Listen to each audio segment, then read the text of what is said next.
இப்போ அடுத்த topic national income. National income என்பது என்ன? நம்ம ஏற்கனவே ஜிடிபி என்னன்னு வந்து கால்குலேட் பண்ணிட்டோம். இங்கே என்ன இருக்குது? நேஷ்னல் இன்கம் என்ன? National income is measure of total value of goods and services produced by an economy over period of time, normally a year. National income is called gross national product or national dividend. மொத்தமாக அந்த நாட்டுக்குள்ளே எவ்வளவு ரூபாய்க்கு goods உற்பத்தி ஆகியிருக்கு, எவ்வளவு ரூபாய்க்கு services உற்பத்தி ஆகியிருக்கு, எல்லாமே சேர்ந்தது தான் என்னன்னு சொல்கிறோம் இந்த இடத்துல நேஷ்னல் இன்கம் அப்படின்னு சொல்கிறோம். நேஷ்னல் இன்கம்க்கு இன்னொரு பேர் வந்து கிராஸ் நேஷ்னல் ப்ராடக்ட் அப்படின்னு வந்து கொடுத்துருக்காங்க.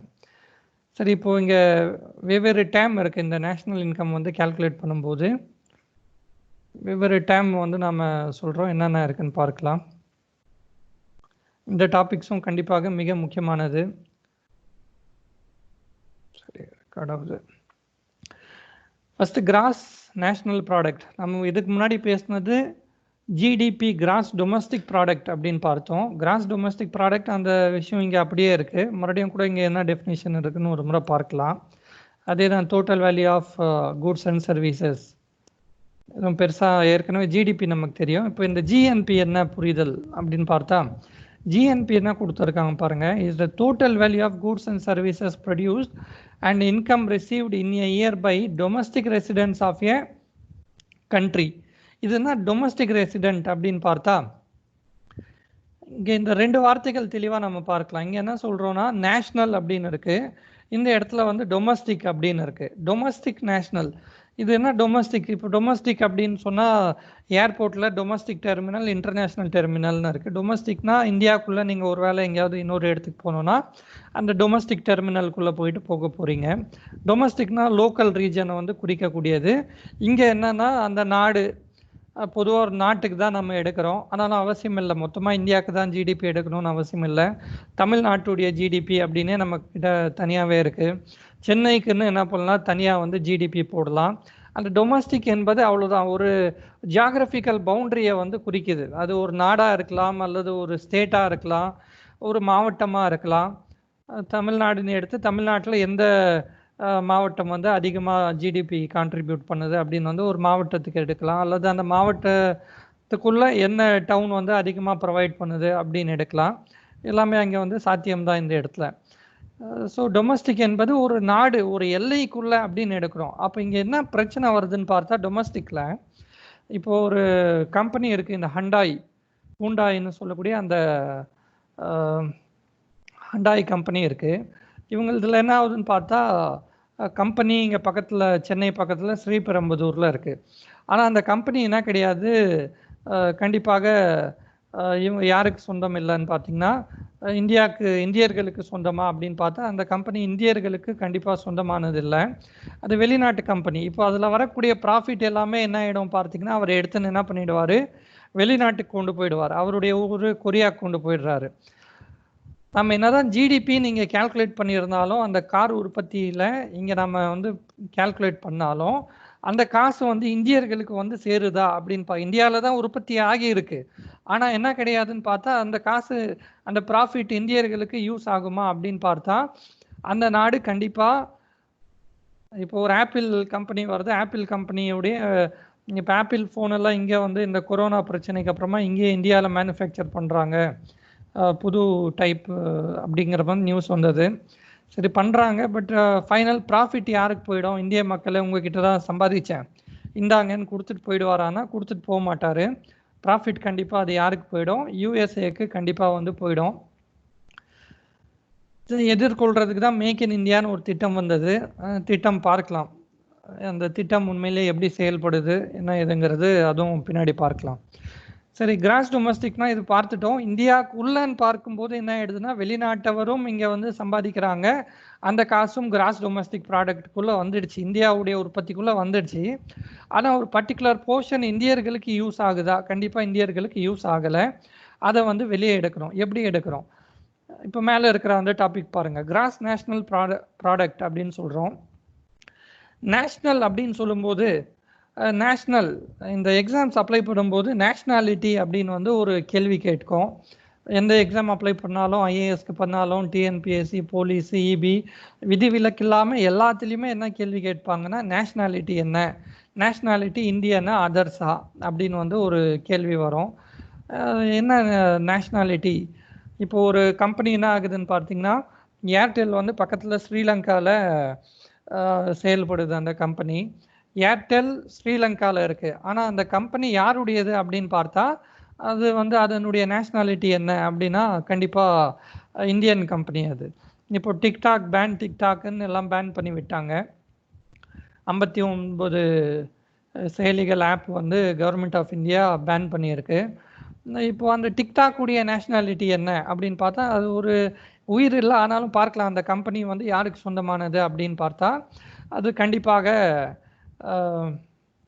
சைனாக்கு சொந்தமானது. அதனுடைய நேஷ்னாலிட்டி சைனா அப்படின்னு போயிடுது. அப்போ என்ன ஆகுதுன்னு பார்த்தீங்கன்னா, இங்கே வந்து இந்த பாயிண்ட் ரொம்ப சிம்பிளாக நேஷ்னாலிட்டி என்னன்னா இந்தியன். இன்னும் தெளிவான இது என்ன பண்ணுங்க, தமிழில் வந்து இந்தியாவினுடைய உற்பத்தி கிராஸ் டொமஸ்டிக் ப்ராடக்டை இந்தியாவின் உற்பத்தி ஞாபகம் வச்சுக்கோங்க. இது இந்தியர்களின் உற்பத்தி. இந்தியர்களிடம் எவ்வளோ காசு இருக்குது, வெளிநாட்டவரிடம் இருக்கக்கூடிய அந்த காசு எல்லாத்தையும் நீங்கள் ஃபைனலாக கழிச்சிட்டு இந்தியர்களிடம் எவ்வளோ இருக்குது அப்படிங்கிறது தான் இங்கே என்ன சொல்கிறோன்னா கிராஸ் நேஷ்னல் ப்ராடக்ட்.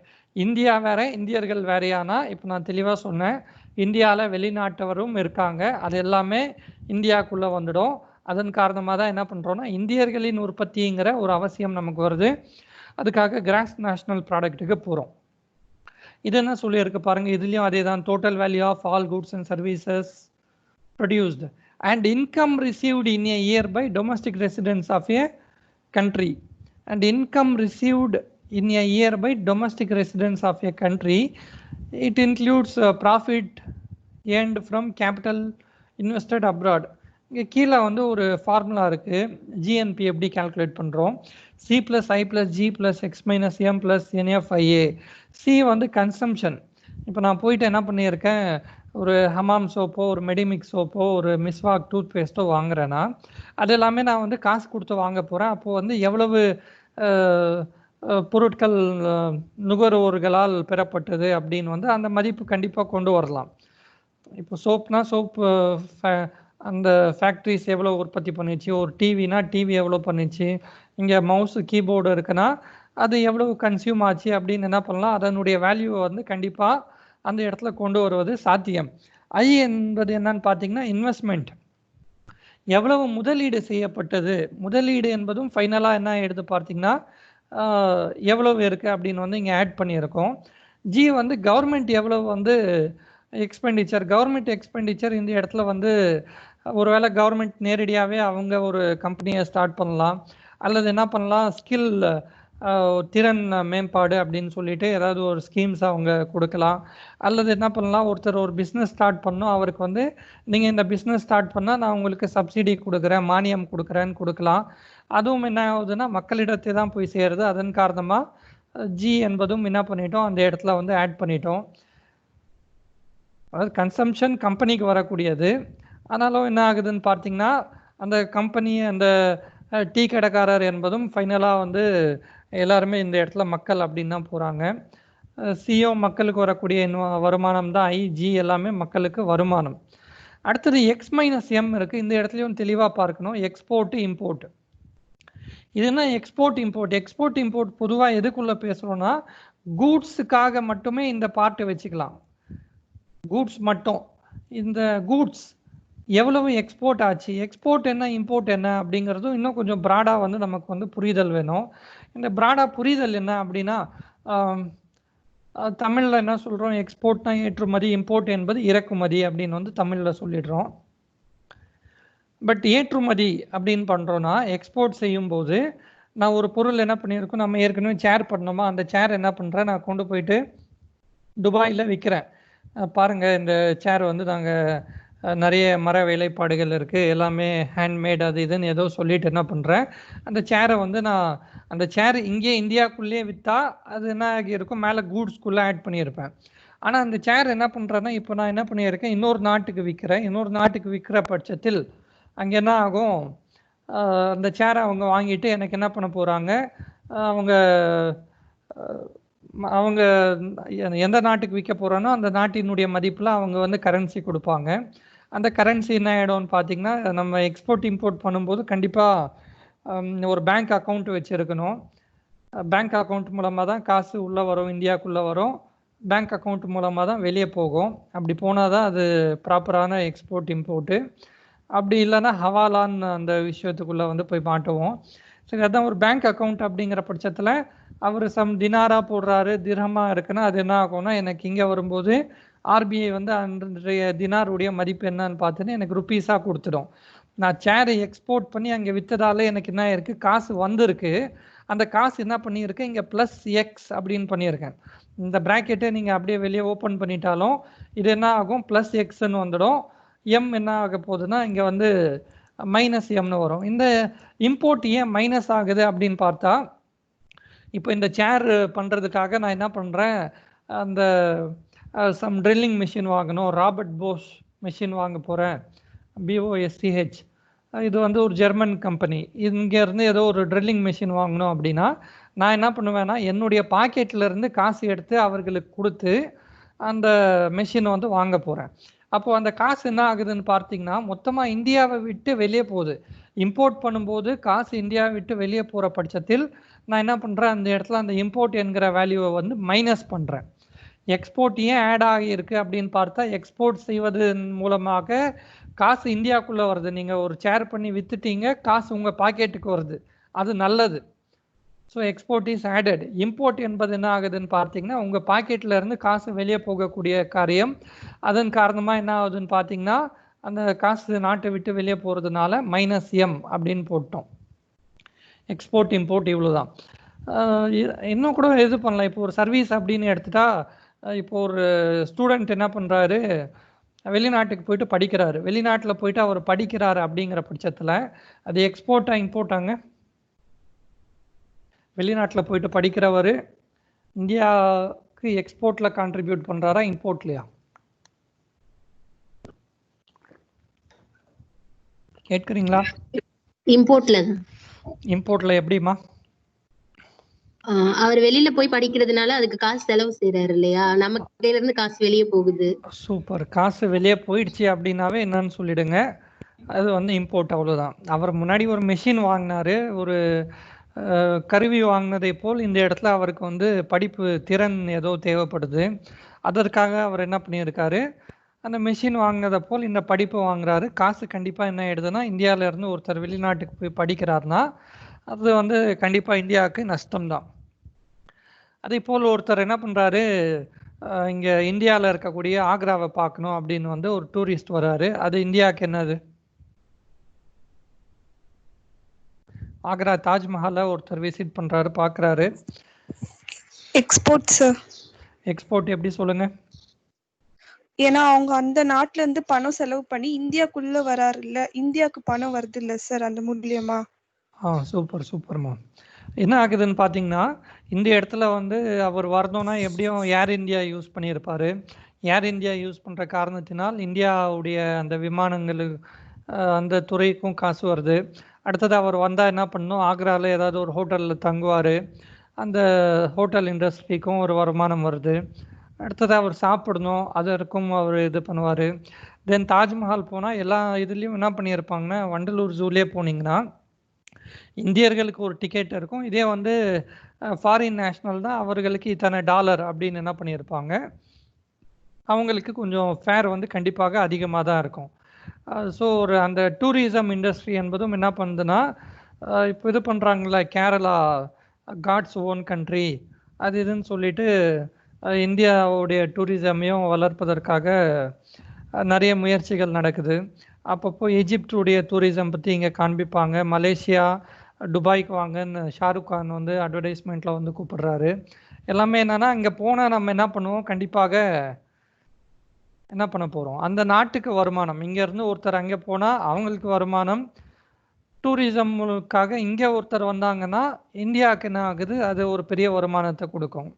இது இந்த பாட்டு ரொம்ப தெளிவாக பாருங்கள். X-M அப்படிங்கிறது மிக முக்கியமான ஒரு விஷயம். இங்கே எக்ஸ்போர்ட் என்பது பொதுவாக நீங்கள் இந்த ஜிஎன்பி விட்டு வெளியே பார்த்தா கூட எக்ஸ்போர்ட் இம்போர்ட் இந்தியாவில் எப்போவுமே எப்படி இருக்குன்னு பார்த்தா இந்தியாவுடைய எக்ஸ்போர்ட் அதிகமாக இருக்கா இம்போர்ட் அதிகமாக இருக்கான்னு பார்த்தா இந்தியாவுடைய எக்ஸ்போர்ட்டுடைய மதிப்பு சப்போஸ் ஒரு 100 ரூபான்னு வச்சுக்கினா இம்போர்ட்டுடைய மதிப்பு என்ன ஆயிடுது ஒரு 150 ரூபாய் கிட்ட இருக்குது. அதாவது இந்தியாவுக்குள்ளே 100 ரூபாய் வந்தால் இந்தியாவை விட்டு வெளியே போகிறது 150 ரூபான்னு வெளியே போகுது. நம்ம அப்போ என்ன பண்ண வேண்டியது இருக்குன்னு பார்த்தா வெளிநாட்டிலேருந்து வாங்கக்கூடிய பொருட்கள் ஒன்று இம்போர்ட்டை குறைக்கணும் அல்லது என்ன பண்ணணும் எக்ஸ்போர்ட்டை அதிகமாக்கணும். அப்போ தான் என்ன ஆகும் அந்த வர்றது போகிறது ரெண்டுமே கிட்டத்தட்ட ஈக்குவலாக இருந்துச்சுனாலும் ட்ரேட் பேலன்ஸாக இருக்குது அப்படின்னு சொல்லலாம். ஆனால் இப்போது பார்த்தீங்கன்னா இந்தியாவுடைய பொசிஷன் எப்படி தான் இருக்குன்னா இம்போர்ட் அதிகம் என்கிற காரணத்தினால் நெகட்டிவ் ட்ரேட் பேலன்ஸ் அது என்ன கிடையாது, எந்த நாட்டுக்குமே நெகட்டிவ் ட்ரேட் பேலன்ஸ் நல்லதில்லை. அது பல பிரச்சனைகளை வந்து கொடுக்கும். ஃபாரின் எக்ஸ்சேஞ்ச் மெயின்டைன் பண்ணுறது அது இது வந்து எல்லாமே வந்து இந்தியாவுக்கு சிக்கலுங்கிற மாதிரி ஒரு பொசிஷனை வந்து உருவாக்கி விட்டுடும். சரி, சிஐஜி பார்த்தோம், X-M பார்த்தோம். NFIA இது என்ன, net factor income from abroad. இங்கேருந்து என்ன பண்ணியிருப்பாங்க பல பேர் வந்து வேலைக்கு நேற்று நம்ம ஸ்டூடெண்ட் ஒருத்தர் பேசின்னு இருந்தாங்க, குவைத்தில் இருக்காங்க. நிறைய பேருக்கு இங்கேருந்து வேலைகள் போயின்னு இருக்கு சார் அப்படின்னு சொல்லிட்டு பிரிஸ்கிலால்னு அவங்க பேர். அவங்க ஃபேமிலி சுச்சுவேஷனுக்காக இதுக்கு போயிட்டாங்க. குவைத்தில் இப்போ நர்ஸாக இருக்காங்க. கொஞ்சம் இங்கே சிக்கலாக தான் சார் இருக்குது அது இதுன்னு பேசினாங்க. சரி, அது அரசியல். இப்போ இங்கே பார்த்தீங்கன்னா அவங்க சம்பாதிச்சு காசு என்ன பண்ணுறாங்க அப்படின்னு பார்த்தா காசு கண்டிப்பாக அவங்க வீட்டு இங்கே அவங்க அம்மாவுக்கு தான் எல்லாம் காசும் அனுப்பின்னு இருக்காங்க. அவங்க சம்பாதிச்சது வெளிநாடு தான், ஆனாலும் என்ன ஆகுதுன்னு பார்த்தீங்கன்னா அந்த காசு எங்கே வந்துன்னு இருக்குது, இந்தியாவுக்குள்ளே வருது. எல்லாம் வெளிநாட்டில் தானே சம்பாதிக்கிறாங்க, அவங்க ஓட்டு போடுற கூட வர்றது இல்லையா, அது இதுன்னெல்லாம் நம்ம என்ன தான் பேசினாலும் அவங்க சம்பாதிச்சு அந்த காசு எங்கே தான் அனுப்பிடுறாங்க, இந்தியாவுக்குள்ளே தான் அனுப்புகிறாங்க. இந்தியாவுக்கு அவர்கள் மூலமாக ஒரு பெரிய இன்கம் வருது. இது ரெமிட்டன்ஸ் அப்படின்னு சொல்லுவோம். வெளிநாட்டிலேருந்து இந்தியாவுக்குள்ளே வரக்கூடிய காசு இன்வெர்ட் ரெமிட்டன்ஸ். ஒருவேளை அதை போலவே என்ன இருக்கும் பார்த்தீங்கன்னா இங்கே வந்து இந்த கொரியன் கம்பெனின்னு சொன்னேன்னா கொரியன் கம்பெனியில் சில கொரியன் மேனேஜர்ஸ் அவங்க கொண்டு வந்து வச்சுருப்பாங்க. அந்த மேனேஜர் சம்பாதிச்சு அவங்க என்ன பண்ணுவாங்க, அந்த காசை வந்து அவர்களுடைய நாட்டுக்கு வந்து அந்த காசை வந்து அவங்க அனுப்புவாங்க.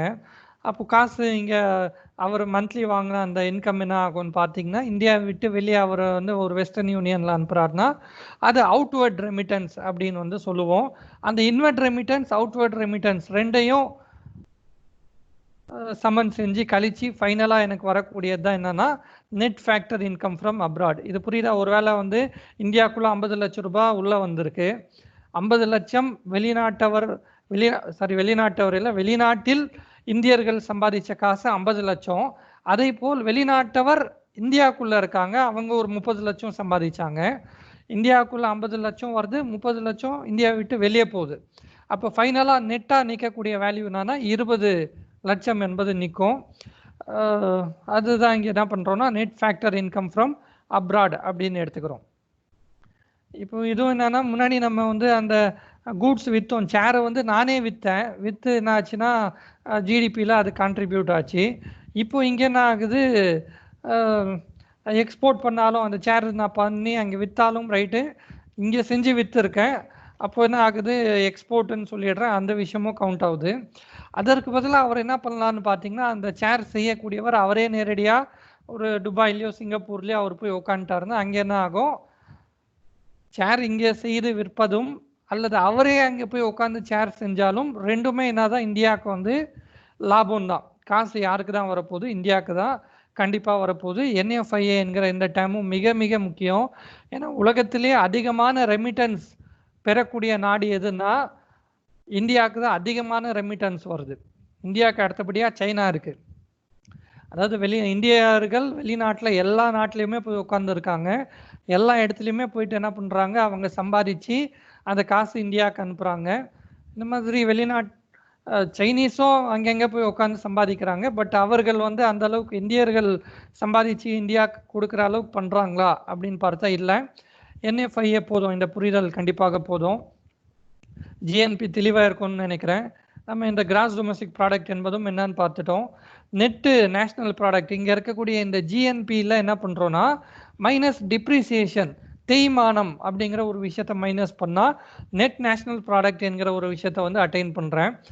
இது என்ன தேய்மானம் அப்படின்னு பார்த்தா இப்போ என்ன பண்ணுறோம், ஒரு மிஷின் ஏதோ வச்சுருக்கோம், ஒரு மிஷின் அது பாட்டுக்கு சுற்றினே இருக்குது.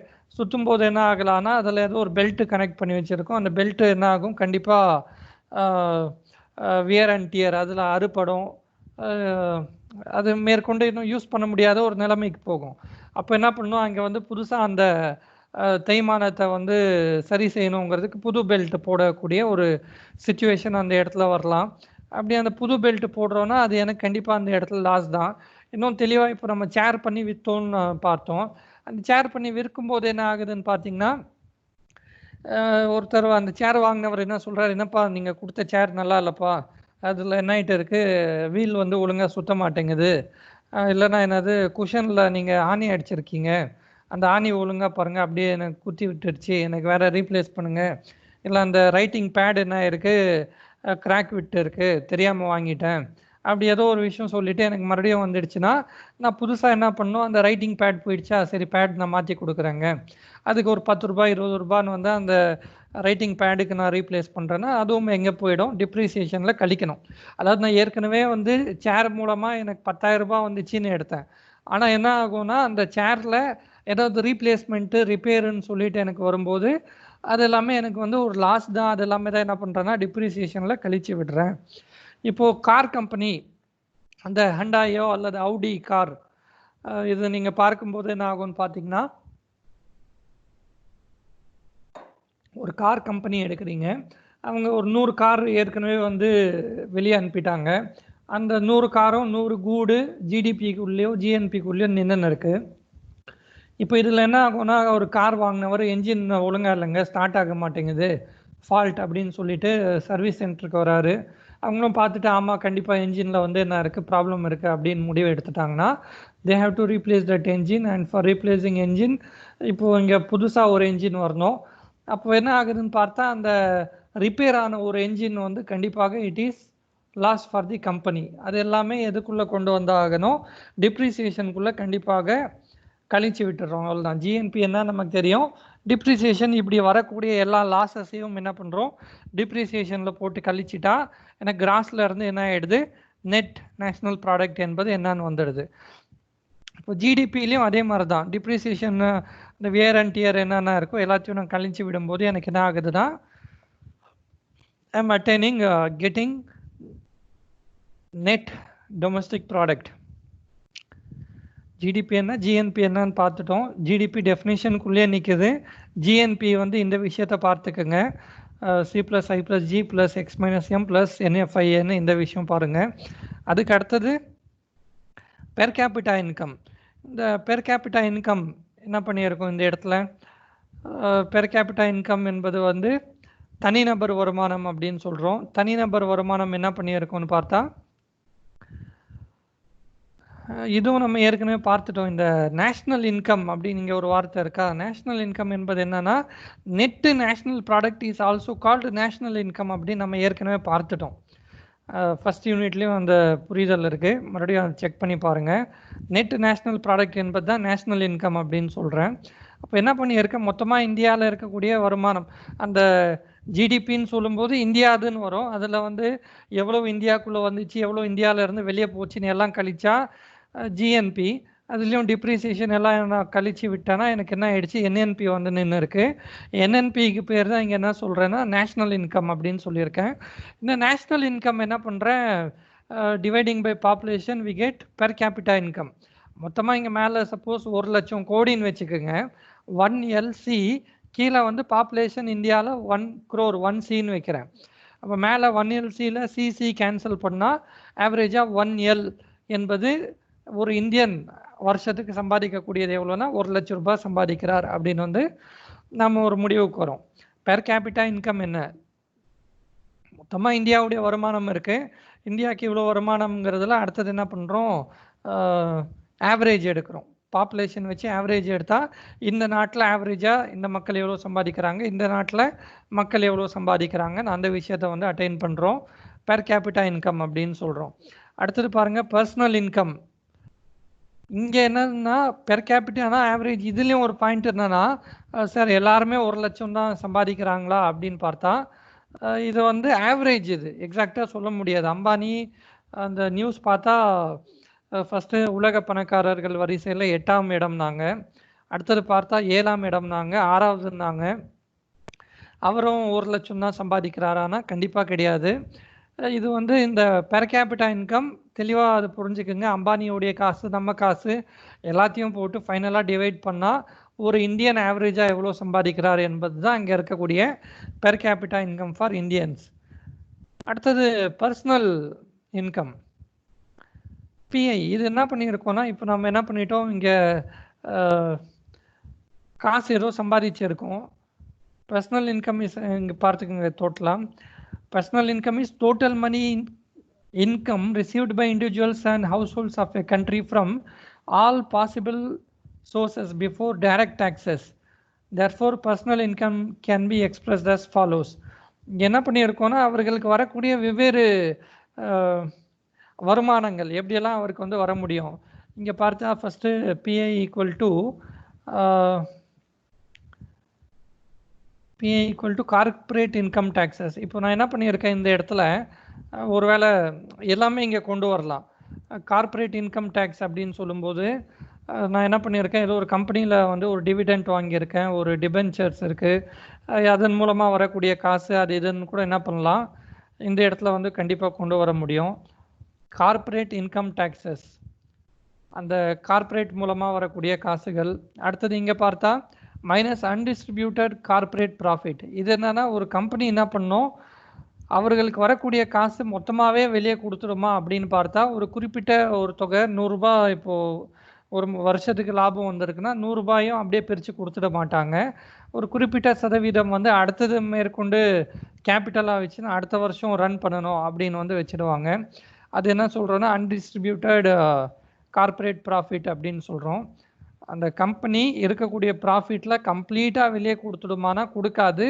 ஒரு குறிப்பிட்ட சதவிகிதம் என்ன ஆகிடும், அவங்களே வச்சுடுவாங்க. அது யாருக்கு வரப்போகிறது கிடையாது, யாருக்கு வராது, கண்டிப்பாக மக்களுக்கு வந்து சேராது. அதன் காரணமாக மைனஸ் அப்படின்னு வந்து பார்த்துடுறோம். அடுத்தது சோஷியல் செக்யூரிட்டி கான்ட்ரிபியூஷன். இது சோஷியல் செக்யூரிட்டினா பிஎஃப், இஎஸ்ஐ இது எல்லாமே எதுக்குள்ளே போகுதுன்னா சோஷியல் செக்யூரிட்டின்னு சொல்லிட்டு மந்த்லி உங்களுடைய சேலரியில இருந்தோ அந்த வருமானத்தில் இருந்து ஒரு பிடித்தம் செய்யப்படுதுன்னா அந்த காசு உங்கள் கைக்கு வரல, அது வந்து உங்களுடைய பாதுகாப்புக்காகன்னு வந்து வெளியே போயின்னு இருக்குது. அதுதான் என்ன சொல்கிறோம், இந்த இடத்துல ஒரு இன்சூரன்ஸ் போடுறார், எல்லாமே வந்து சோஷியல் செக்யூரிட்டி கான்ட்ரிபியூஷன்னு அதில் எடுத்துடுறோம். ட்ரான்ஸ்ஃபர் பேமெண்ட் அப்படிங்கிறதும் மறுபடியும் எல்லாமே இந்த வேறு இன்கம் மூலமாக அப்படின்னு வந்து இங்கே சிம்பிளாக வச்சுக்கலாம். வேறு இன்கம் என்னென்ன வந்து நமக்கு கிடைக்கிதுன்னு வந்து வச்சுக்கலாம். இப்போ ஃபைனலாக இன்னொரு டாபிக் என்ன கொடுத்துருக்காங்கன்னா 1867-68 தாதாபாய் நவ்ரோஜி தான் ஃபர்ஸ்ட் டைம் என்ன பண்ணார், பெர் கேபிட்டா இன்கம் வந்து மெஷர் பண்ணார். பெர் கேபிட்டா இன்கம் அவருடைய book poverty and unBritish rule in இந்தியாங்கிற புக்கில் வந்து சொல்லியிருக்கார். அவர் எவ்வளோன்னு சொல்கிறாருன்னா, அந்த பீரியடில் வந்து 68 ஆவரேஜாக ஒரு இந்தியன் ஆண்டுக்கு 20 ரூபாய் சம்பாதிச்சார் அப்படின்னு வந்து அவர் கொடுத்துருக்கார். ஆவரேஜாக வந்து சம்பாதிச்சது 20 ரூபாய்கள் 1867-68. ஃபஸ்ட்டாக இந்தியாவில் இந்த பெர் கேபிட்டா இன்கம் வந்து கால்குலேட் பண்ணது யார் அப்படின்னு பார்த்தா இவர் தான் வந்து கால்குலேட் பண்ணியிருக்காரு. பட் இது வந்து ஒரு சயின்டிஃபிக் கால்குலேஷன் இல்லை. சயின்டிஃபிக்காக யார் யார் பண்ணாங்க அப்படிங்கிறது வந்து எக்கனாமி படிக்கும்போது அங்கே பார்க்கலாம். இந்த புக்கு மிக முக்கியம். Poverty and unBritish rule in India, இந்தியாவில் வறுமையும் பிரிட்டனின் தன்மையற்ற ஆட்சி முறையும் அல்லது ஒழுங்கற்ற ஆட்சி முறையும் அப்படின்னு வந்து தமிழாக்கம் செய்யப்பட்டிருக்கு அந்த புத்தகம். பல டசன் முறை இந்த பாயிண்ட்ஸ் வந்து கேட்கப்பட்டிருக்கு.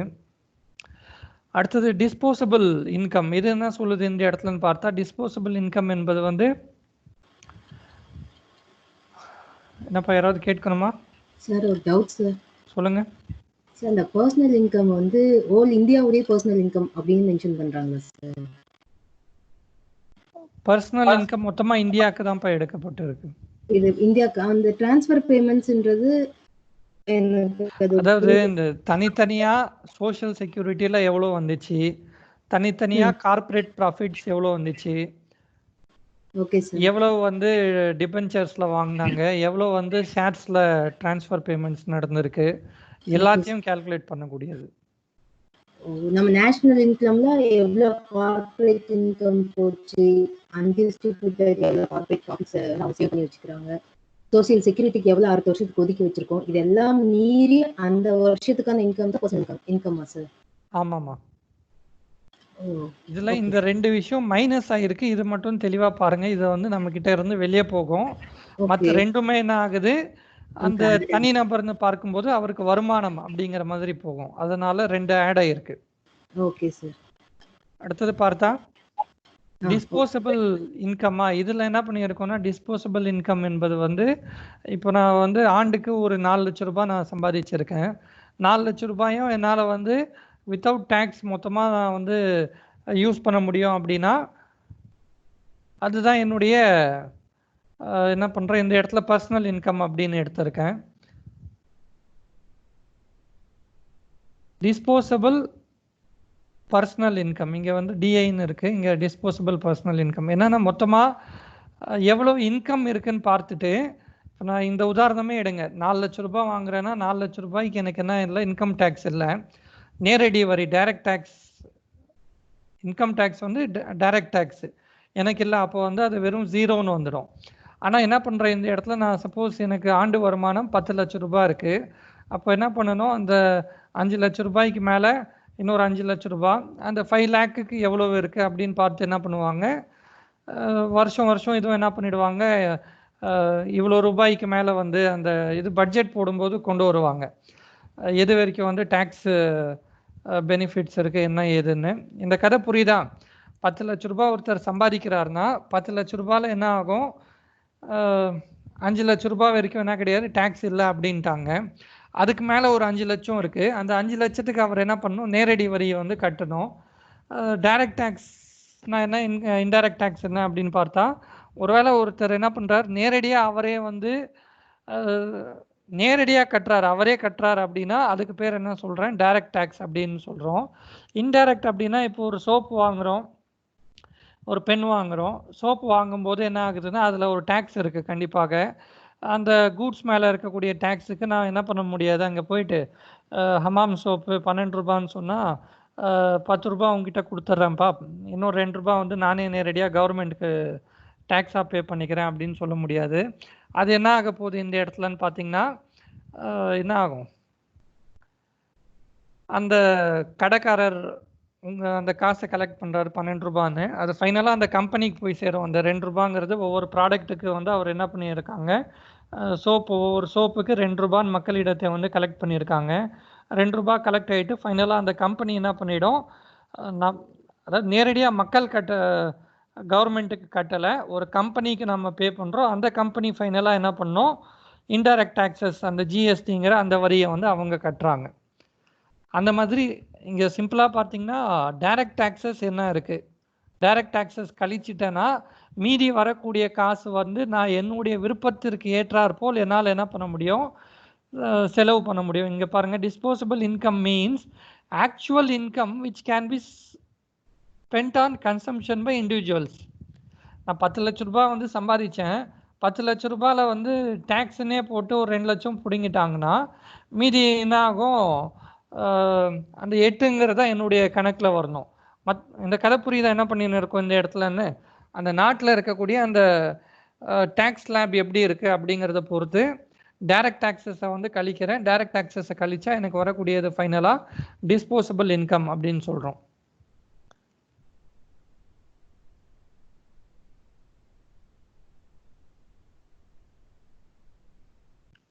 மறுபடியும் ஜிடிபி பற்றியே இருக்குது, எப்படி ஜிடிபி கால்குலேட் பண்ணுறோன்னு இந்த விஷயங்கள் இருக்குது.